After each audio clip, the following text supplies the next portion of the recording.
What's going on, everyone? Welcome back to another edition in my 5 destinations series. I go through 5 potential trade destinations for 5 Blazers players. I started off with Larry Nance Jr. yesterday, so definitely go check that out. I'm going to put all my trade deadline preview content into a playlist. It should be at the top of the description box below so that you can watch through all those videos. I plan on uploading every day, so I'm burying some of the things that I uploaded a couple days ago. You know, that's probably pretty far down in your subscription feed. So just check out that playlist, watch all the videos if you want, and you know, that would make me happy.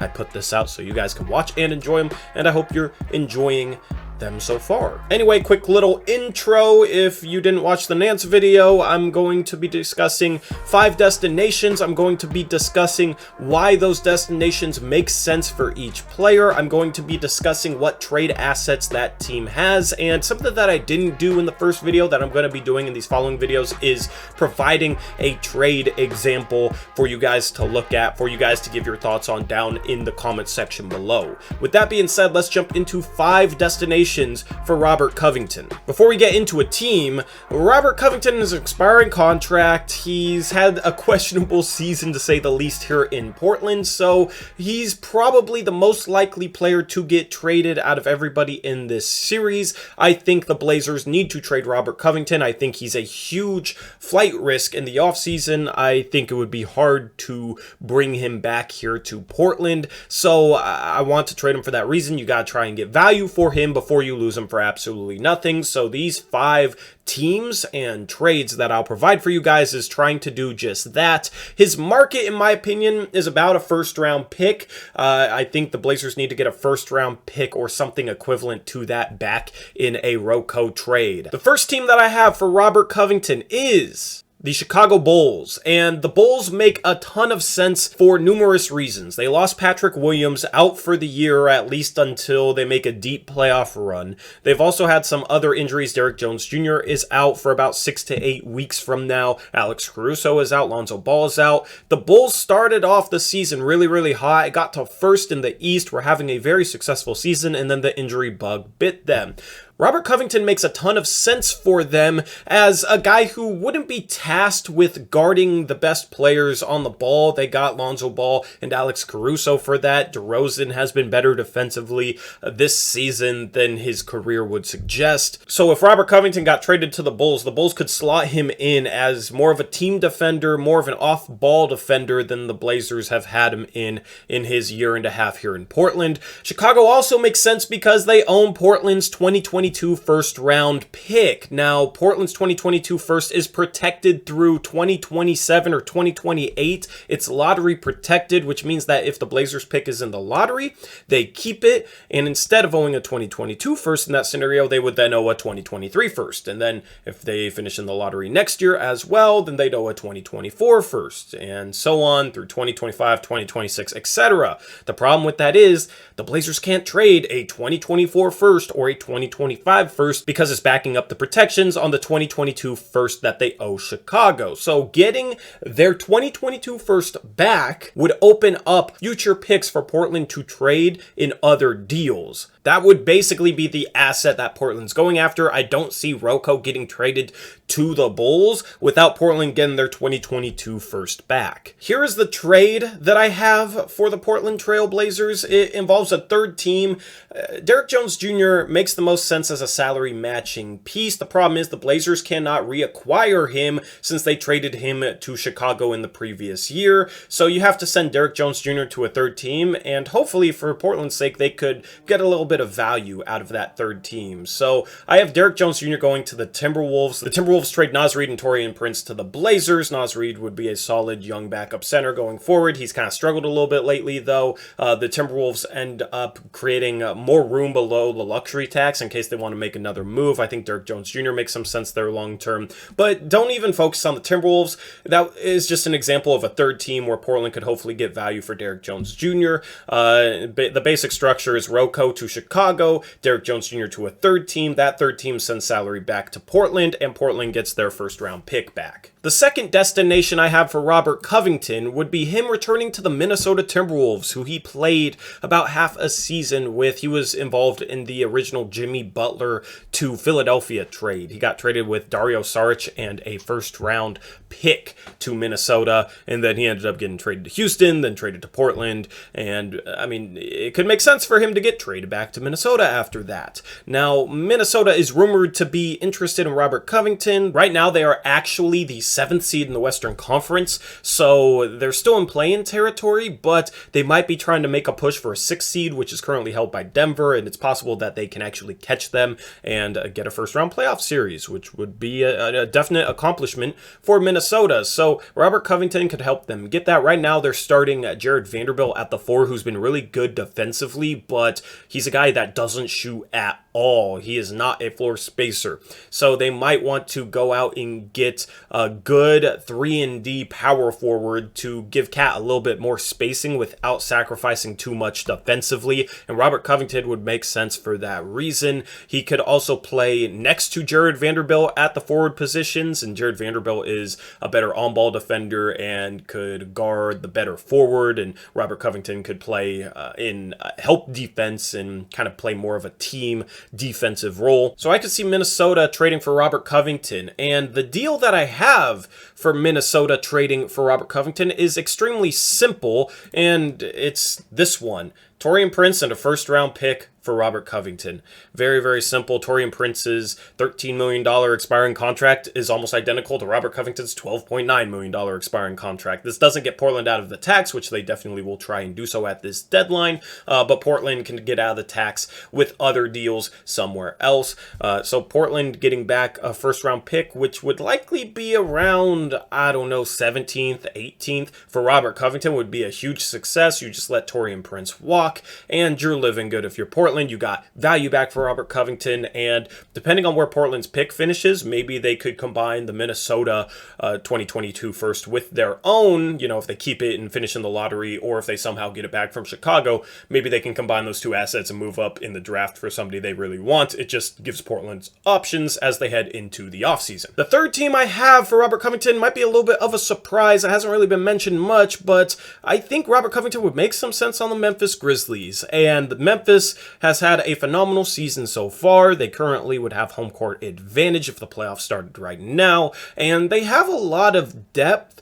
However, they have a 2022 Utah first-round pick, which is going to be in the mid to late 20s that they can kind of throw around, and Robert Covington would be an upgrade, probably off the bench for them. Right now, they've played some pretty big rotations, 11, 12-man rotations. They've had some guys miss time, so if you kind of look at their roster, they've had a lot of guys play legitimate playing time, and most of them have actually played pretty good, but somebody of Robert Covington's caliber going in there to Memphis would make some sense for them. He could come off the bench at the power forward spot, could maybe even see him playing some small forward. They do like to kind of throw in some big lineups with Jaren Jackson Jr. at the 4 and Steven Adams at the 5, and it would just give them options in a season where they're gunning for a playoff run.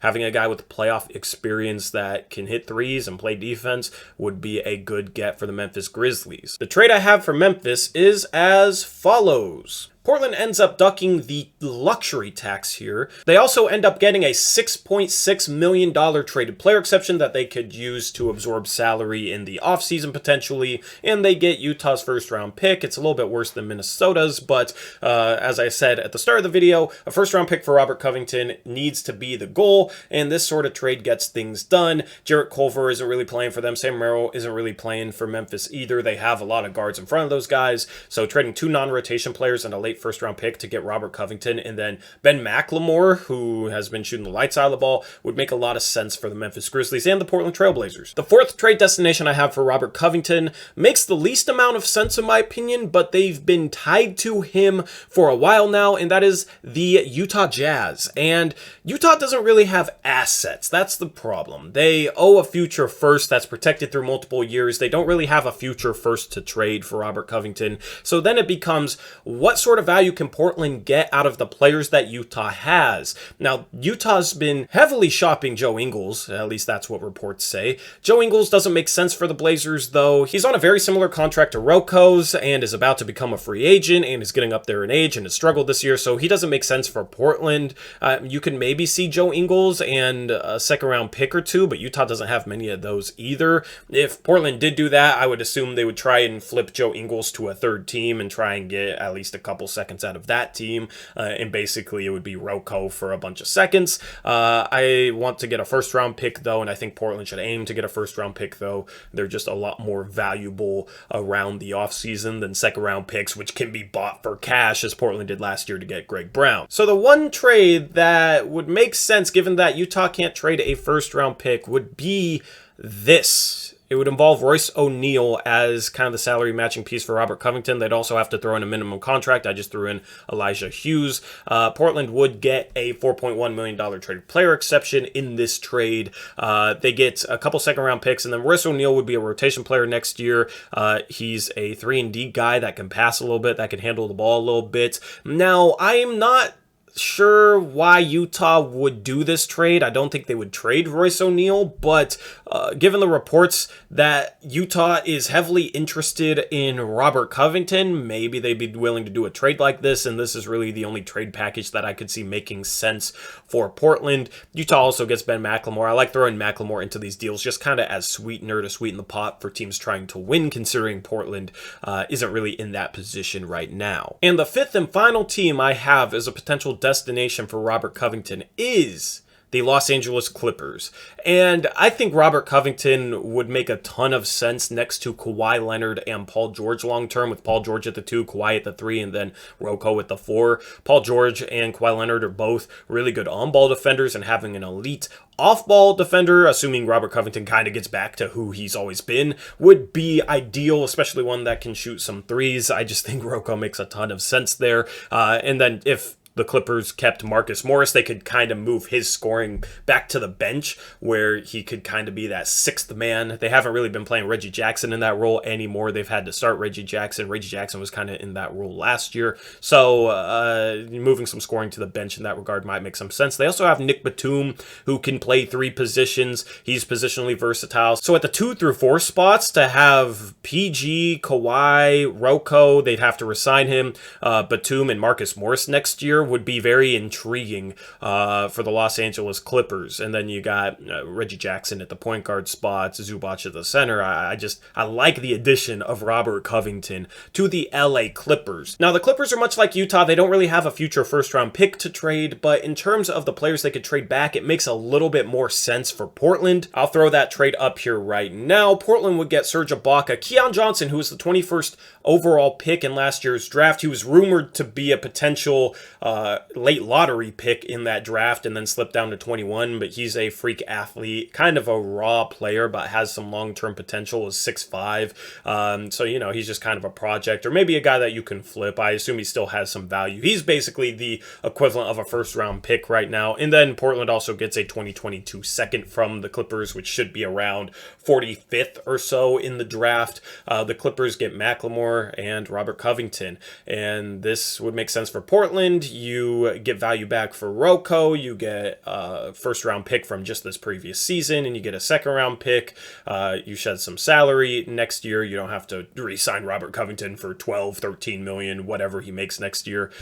So this trade would make some sense for Portland if the Clippers really wanted Robert Covington. Anyway, that wraps up this video. Hopefully you enjoyed. Stay tuned for tomorrow. I'll be dropping a 5 destinations video on either Norman Powell or Yusuf Nurkic. I haven't decided yet, so definitely be prepared for that. With that said, I'm out of here. Have a good rest of your day. Until next time, as always, peace out.